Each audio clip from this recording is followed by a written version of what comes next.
L'état des lieux des violences faites aux femmes en Côte d'Ivoire indique la persistance de plusieurs types de violences. Selon la CNDHCI, la Commission nationale des droits de l'homme du Côte d'Ivoire, les violences liées aux conflits armés, les violences sexuelles, socio-économiques et celles en rapport avec les pratiques sociales rétrogrades entravent l'épanouissement des femmes. Comme le recommandent les Nations Unies, les États doivent multiplier les actions pour mettre fin à ces agissements d'un autre âge. C'est vrai qu'il y a beaucoup de mécanismes mis en place pour éradiquer le phénomène, mais il persiste. Il faut organiser des activités de ce genre-là pour trouver des solutions idoines. Au cours de cet atelier initié par la CNDHCI, 4 communications ont été animées par des spécialistes, sociologues, psychosociologues, juristes et responsables de structures de prise en charge ont proposé des solutions. Il faut des centres d'écoute pour que les femmes qui ont un problème ou qui subissent une violence puissent téléphoner. Et il faut que les assurances aussi prennent en charge toutes les personnes qui vont voir des psychologues parce que la blessure psychologique est plus grave. Plusieurs femmes, leaders d'associations ou membres de la société civile ont été formées. À charge pour elles de relayer les différents messages sur le terrain. C'est bien de parler aussi aux femmes là, qui sont dans le champ, qui sont dans les ménages. Aller vers ces femmes qui n'ont pas cette possibilité peut-être de se retrouver là où nous sommes. Pour la CNDHCI, les résolutions de ces échanges devront contribuer à protéger davantage les femmes, à réduire leur dépendance économique et à atteindre l'objectif zéro violence faite aux femmes. La 11e édition du gala de bienfaisance de l'organisation non gouvernementale Servir aura lieu le vendredi 18 décembre prochain. L'information a été donnée par le président délégué de cette organisation au cours d'un déjeuner de presse ce mercredi. Pour cette édition, le gala de l'espérance en est le thème. Et l'innovation majeure sera de réunir autour d'une même table les donateurs et les bénéficiaires. C'est un projet qui a pris corps, dont on a commencé la réalisation depuis le 1er septembre dernier, au terme d'un long processus. Un processus d'abord de mobilisation de fonds à travers les différents galas que nous avons organisés et un processus d'appel d'offres ouvert que nous avons organisé avec l'appui technique du net. La construction de l'hôpital d'hémodialyse et de greffe rénale fait partie des projets majeurs de l'ONG Servir, créé par l'ex-première dame Henriette Konabédié. Il est évalué à 5,5 milliards de francs CFA. C'est le montant de 1,2 milliard de francs CFA que l'organisation a mobilisé à ce jour. L'ONG à vocation caritative Servir, qui veut venir en aide aux 6% de la population ivoirienne qui souffre de l'insuffisance rénale, compte sur bien d'autres bonnes volontés pour la réalisation de ce projet.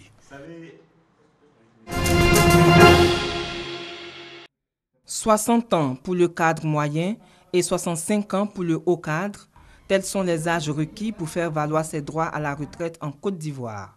Cependant, après s'être retirés de la vie active, les retraités font souvent face à d'énormes difficultés.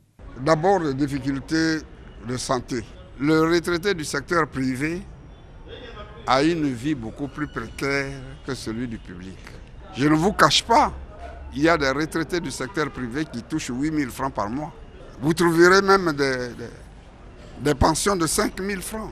Ces problèmes, le nouveau bureau exécutif de l'Union nationale des retraités de Côte d'Ivoire, UNARCI, compte le résoudre en vue d'offrir une meilleure condition de vie aux anciens salariés.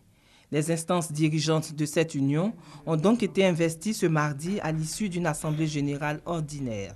Nous voulons revaloriser les pensions. Nous voulons que le retraité, lorsqu'il rentre dans un bus, qu'il ait un tarif réduit. Il faudrait que nous puissions valoriser nos potentialités, nos atouts indéniables, nos valeurs, pour que nous puissions donner une image brillante, une image bonne et intelligente aux retraités. Œuvrer à l'émergence d'un retraité nouveau, le bureau composé de 30 membres a 5 ans pour relever le défi. Utiliser la musique pour recueillir des fonds pour lutter contre l'ulcère de Buruli. C'est le sens du gala organisé par le Rotary Club Cocody Abidjan Sud, au Palais des Congrès du Sofitel Hôtel Ivoire, avec pour invité le groupe Magic System.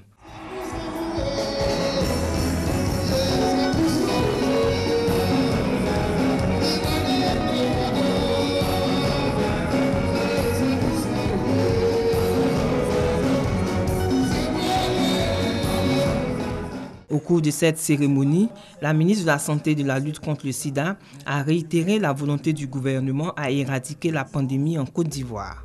Le gouvernement, dans sa volonté de parvenir au contrôle et à l'extinction de la maladie, a pris plusieurs mesures, notamment la création d'un programme national de lutte contre l'ulcère de Buruli, l'élaboration d'un document de politique nationale et d'un plan stratégique pour la lutte contre l'ulcère de Buruli.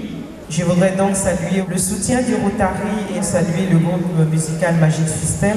Selon l'Organisation mondiale de la santé, OMS, la Côte d'Ivoire fait partie des 33 pays endémiques et selon le ministère de la Santé et de la lutte contre le sida, 35 districts sanitaires restent fortement marqués par la maladie. Pour éradiquer l'ulcère de Buruli en Côte d'Ivoire, 1,4 milliard doivent être mobilisés sur 5 ans. Chaque année, un concert est donc prévu pour atteindre cet objectif.